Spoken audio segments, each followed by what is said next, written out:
like I told you, I don't know. I don't know the answer to what it is, but it's stuff that's there, and people... So you're on the intel committee. They don't even tell you what's going on? Well, I think they tell us what's going on. I mean, there's stuff flying over the top of our military installations, and they don't know who's flying it. They don't even know what it is. So that's a problem. We need to find out if we can.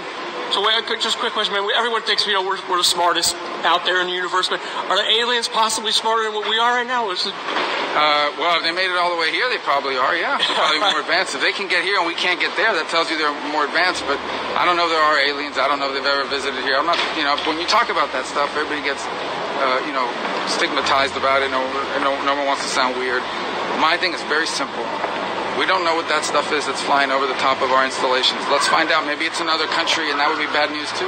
But let's just say, hypothetically, one last question, man. Hypothetically, if somebody comes down, there's aliens, should Biden and should the government, should we try to be friendly with these folks, or should we look at it as... I haven't been given this.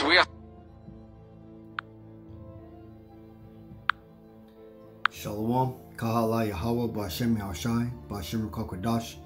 Double honors my teachers, the apostles and elders of Great Millstone. Peace and mercy to the elect, where the house of David will be born again in this generation. And shalom to the 130 Yasharallah, who today are known as the Negroes, Latinos, and Native Indians, who before losing their true heritage were known as and still are the true Hebrew Israelites of the Holy Bible. In today's lesson, we're talking about the video we just seen and the coming UFO disclosure from the American government, right? So, like you just seen, the Florida politician Marco Rubio talk about the coming June 1st release of what the government knows about these so-called UFOs. And,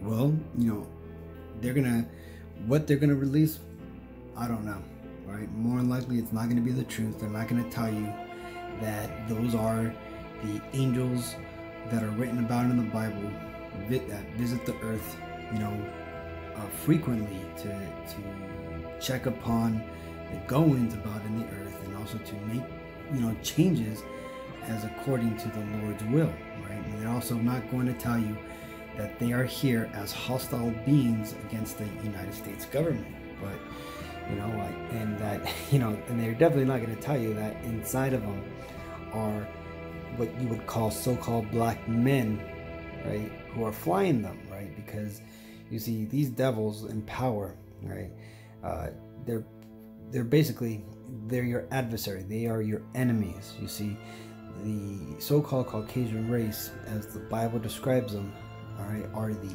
Edomite nation. Okay, they are the last nation to be in rulership before the second coming of the Messiah. It also tells you that these devils would have the whole world morally upside down, and that they will have the children of God, which we know today, right, through historic records, archaeological finds, you know, prophecy, and, you know, basically just what the Bible says, right, are the Negroes, Latinos, and Native Indians, and all those whose father's lineage goes back to that line. Now, what they will probably tell you is some concoction about, you know, that these are the beings from another planet, you know, and that, you know, that we're all to get along, and that they're going to provide us help, and that they're going to save us from the next coming invasion of aliens that want to wipe us out, just as you've seen the narrative in Independence Day Part 2, right, where they showed you that first alien that came to Earth, that the Americans basically blew up, but they were actually here to help, right? But they came here to try to help the Americans fight off the next coming wave, right? But, you know, these devils, you know, they're not slick, right? Esau is very predictable, right? And who knows, this is probably why, what is one of the reasons behind all the sudden move to accept every type of person and weirdness in the world, right? Because who knows, man, they may try to bring these demons into full-on public view and try to get people to get along with them, man, right? You know, it may be something where they're going to have you consorting with demons, right? And so that way the Lord sees that the world is in conjunction with the wickedness of Esau and shit. Well, it does tell us in Wisdom of Solomon that in the end days there will be what you would consider ghosts and apparitions appearing on the planet, man, scaring the shit out of everybody. Well, again, whatever comes June 1st, take with a grain of salt, Alkian, because you're not going to get the 100% truth, man. This may just be when they decide to finally spring out that blue beam project that's been in the talks for decades now, man.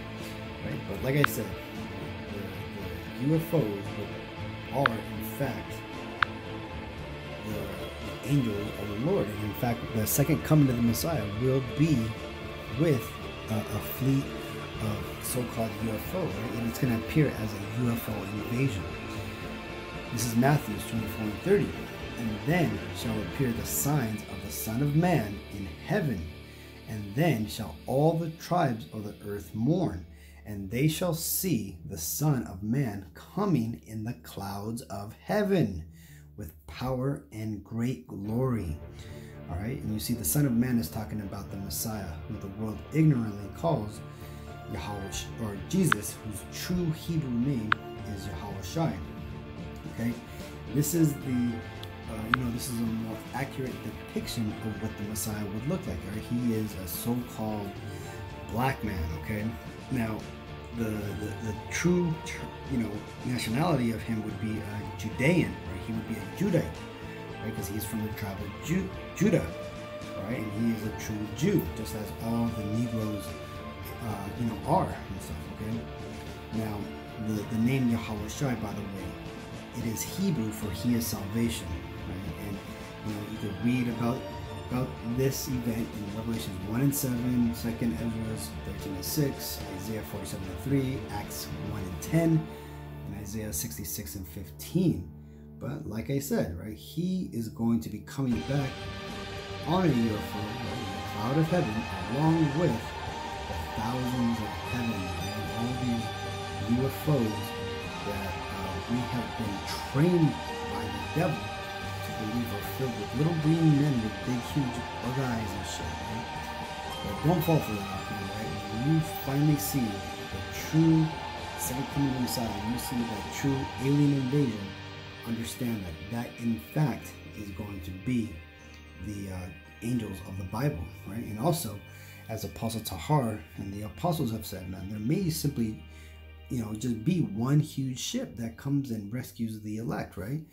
All right, it does tell you, we're going to go up in a cloud, right? One, but again, how it's going to go down, that's to be determined. That's to be seen when it actually happens, right? But we recently, as of last year, were made aware of a live space feed at the edge of our solar system.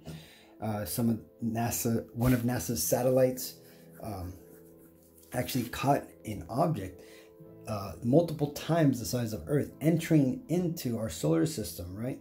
And if you have ever seen that cartoon movie in the 80s of the Transformer movie, it appeared as Unicron, that planet-sized robot, right? So it would be like an object like this, man. This may be one of the very reasons why all the eyes on Earth shall see the Messiah, man. It may just be so big that it's going to take up the entire, peripheral vision of many people upon the planet, man, that it will be seen, right? This could also be the reason why the moon is going to be blocked out and all that type of stuff. But again, things are to be seen. Now, real quick, let's go and read that article before I show you more images and everything, because let's just see what's going on. It says, do you believe in UFOs?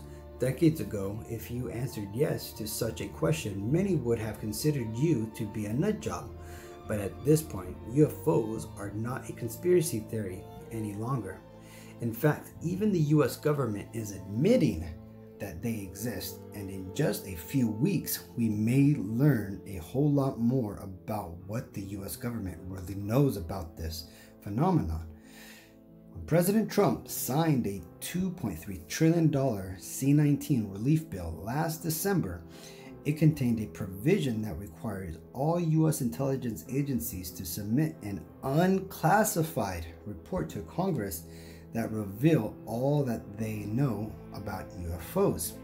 In December 2020, President Trump signed a C-19 relief bill that included an interesting stipulation. The bill set in motion a 180-day, 6-month time frame in which U.S. intelligence agencies must tell Congress everything they know about UFO sightings via an unclassified report. Remarkably, in what sounds like the opening crawl of an unimaginative sci-fi film, the report must also include an analysis as to whether or not UFOs pose a threat to national security.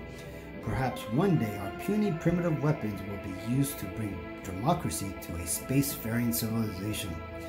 Unfortunately, U.S. intelligence agency insisted that 180 days did not give them enough time, and so now the report is expected to be released somewhere around June 1st. But it is coming, and the C-19 relief bill was very specific about what it must include. The report will include all data found through geospatial intelligence, signal intelligence, human intelligence, and measurement and signal intelligence, classified information held by the Office of Naval Intelligence and Unidentified Aerial Phenomenon Task Force, and the FBI will be included as well. It will be fascinating to see what actually ends up in the report. So there you go, Hakim. Right? Like I told you, man, don't be expecting so much, right? They're not gonna really be telling you the truth, man. But this is what I'm making this lesson for, and why all of us other prophets in Great Millstone, plus all the other camps that teach the proper doctrine according to the way the apostles teach it, have been telling you, man, the Lord is coming back with these chariots, and this is what's really inside of these chariots, and this is what the true purpose is to save the 1/3 of Israel. That's 1 out of every 3 Negroes, Latinos, and Native Indians in this world today that will have woken up, understood that they are the Israelites, repented from being wicked and following the ways of this world, and have called out to the Lord in his proper name, Yahweh wa Yahweh Shai. Okay? Now, let's go ahead and read this. It says, this is Wisdom of Solomon 5:2. When they see it, they shall be troubled with terrible fear and shall be amazed at the strangeness of his salvation, so far beyond all that they looked for. And they, repenting and groaning for anguish of spirit, shall say within themselves, this was he whom we had in sometimes in derision and a proverb of reproach. We fools accounted his life for madness and his end to be without honor. How is he numbered among the children of God, and his lot is among the saints? Right? And this is talking about all the people in the world who learned about this truth, who have heard it, because again, it tells you in the Bible that the end shall come when this truth has gone to all 4 corners of the earth, right? And that means that all the people of the world will understand about the Hebrew Israelites, and that the Negroes, Latinos, Native Indians have been said to be the true Israelites, right? Now, this also goes into the scoffers, the people who had mocked and joked about us, our family, our enemies, especially our enemies, right? Who thought, we were just some simple fucking Negroes, Spicks, Uncle Tomahawks, who were basically just upset and were raging and freaking lunatic, right? And talking out of our ass. Well, this is what they're going to be thinking, man. They're going to understand that they fucked up, and that, they're going to see us go into heaven, and they're going to be amazed at the strangeness of our salvation. How crazy it is that they're seeing the guys that they thought were crazy on the streets, right, who were just making all those crazy videos, that were wearing those dresses, and that were Bumalites or whatever, that they're getting raised up to the earth, while the rest of the earth is crumbling and falling to shit and starting to get burnt up. Well, this is going to be them, people, right? And again, what we're saying, though it may sound crazy under today's corrupted narrative, right? It's nothing new. It is nothing that should be surprising to people who have actually looked into it and given it an honest view. Because when you understand history, you understand. Let's go ahead and look at some of these images here. I'm just going to go through them because I've already gone through this before. But you understand that UFOs is a common occurrence throughout history, right? It has been known that the little glowing lights in the skies that go back and forth here and there and appear and are, accounted as, we call them UFOs now, but before they used to call them, the angels. People understood that these were the angels of the Lord coming to visit the earth and to check upon the goings of the people, right? Now, also, if the people who have been into the Bible, right? When you tell them, when they say they are into the Bible, they should understand that all these scriptures here on the left and all these scriptures here on the right all refer to so-called UFOs. So again, this is nothing new to the narrative of the world. It's just been distorted, and people are so naive and have, been deceived by the devil to not understand what is actually happening, right? And because of that, because people will not turn to the Lord, they are going to basically have first row seats to the lake of fire, right? Which is what World War III will end with, right? Is the coming nuclear destruction of America and all the NATO allies, right? And all those, the 1/3 plus the 144,000 elect, will get a first-class seat of, to see the destruction and the reward of the wicked, as it tells you in the Bible. Okay, so let's go and read this last scripture, then we'll get out of here, right? This is Revelations 11 and 12. And they heard a great voice from heaven saying unto them, Come up hither. And they ascended up to heaven in a cloud, and their enemies beheld them, right? And this is talking about the exact same events which were talked about in Wisdom of Solomon, man, right? When the elect and the one third of Israel is taken up into the chariots before the nuclear destruction hits the America and the NATO allies, okay? And look at, I want you to note this last part where it says, and their enemies beheld them, right? Because you see, the people, like it says, man, if you're not with us, you're our enemy, right? And the Lord, that's basically the way the Lord is, man. If you're not his people, right? If you're not his children, the Israelites, the Negroes, Latinos, Native Indians, right? Or your father's lineage is from that bloodline, you are considered the enemy of the Israelites, right? And the 2/3 of our people, the 2 out of every 3 Negro, Latino, Native Indians who are going to be stuck in this world, the ways of America, who are going to be scoffers, who have gone into other ideologies, right? They are also considered the enemies of the Lord, right? And the enemy of the Israelites. And they are going to have to die in the lake of fire, the coming destruction, and ultimately be reborn into the kingdom, right? Because of their wickedness. But that's all I wanted to talk about, Akim. I just wanted to highlight this, because again, we're only a few weeks away from June 1st, man, and this is going to be a crazy time. So with all that, Akim, I want to give all praises to Yahweh, Bashem, Yahushai, Bashem, Kokwadash, the owners, my teachers, the apostles and elders of Great Millstone. Peace and mercy to the elect. Shalom.